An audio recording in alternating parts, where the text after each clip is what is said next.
Hello everyone, this is Money Mom. Welcome to the channel. Today I want to chat with you guys about 7 things I have to say no to in order to remain debt-free and save money. Let's get started and talk about it. And I'll be honest with you, some of these things I don't really want to say no to. The first one is impulse buying. You guys know I love all different kind of gadgets. I love things to make my life easier. But I'm making myself wait before buying these things. Number one, we all know, we've seen my house. I don't have tons of space. And number two, a lot of that feeling goes away after a while and I can find something else to substitute for the item that I think that I need. So that's number one.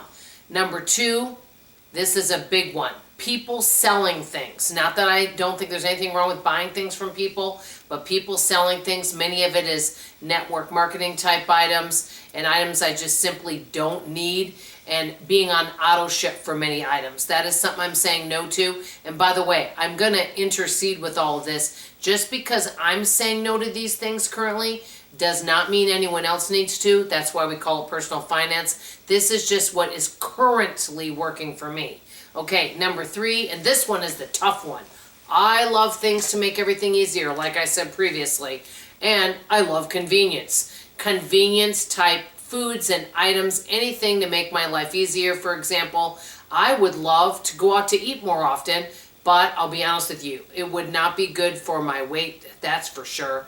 And number two, I love to have convenience. I'd love to buy a lot of pre-made meals because I like anything quick and easy to make things, more fun. I would love to, do DoorDash and things like that and have food delivered to me. But I would go broke very quickly. I would also love to buy a refreshing bubbly drink every day, but I don't do it. I'm not saying I never do these things, but I would say very minimally. Okay, number four, this is something I'd like to do, but I don't because I work quite a bit. Vacations. It's something I'd enjoy doing, but it seems like something always pops up that is a priority. A lot of times I had one of my friends say to me, Dawn, I thought you were going to get your floors done. Why haven't you gotten your floors done? I said, because I bought a heater instead. That was something that was a priority, and it took me quite a few months, actually almost a year, to replace the savings from that central heating and air. Or no, it wasn't air, just heating, excuse me. And so, I think she didn't understand why I didn't want to do payments. But I'm like, well, I really don't want to have payments, which is coming up next. Number five, shopping as a hobby.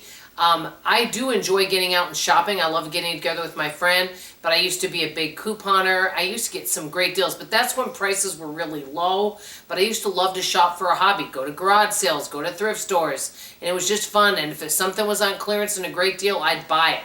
I don't do that currently. Number one, there aren't that many great deals. Number two, I just don't need anything. And it really, it's fun. I like to kind of get out and just see people, but I don't buy that much. Okay, number six, which kind of brings me to some of the other things I was talking about, are payments. I know I could have gotten new flooring and had payments to pay that off, like 6 months, no interest. But I don't do that. I like to pay cash for things. I used to do 6 months or 1 year, no interest all the time. There's nothing wrong with that. I mean, and honestly, as long as you pay it off before that time period's up.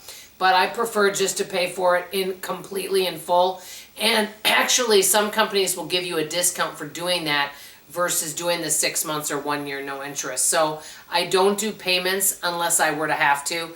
And last but not least, upgrades. There's been some periods in our marriage where we were making more money, and I've had people say, hey, you know what, aren't you outgrowing your home? You could buy a bigger home. You could, upgrade your lifestyle.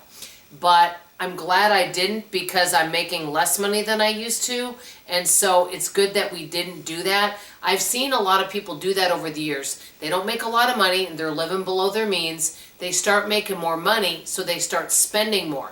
This is the problem. If all of a sudden you get laid off and you take a big pay cut, your lifestyle now is for that higher income.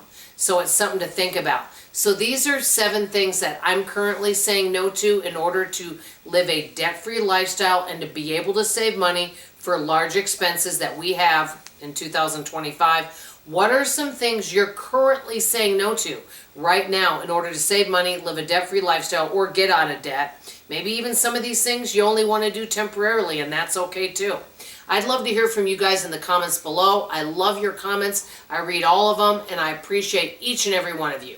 That's all I have to say for now. I love you, I appreciate you, and I sure hope to see you back here for tomorrow morning's video. Bye, everybody.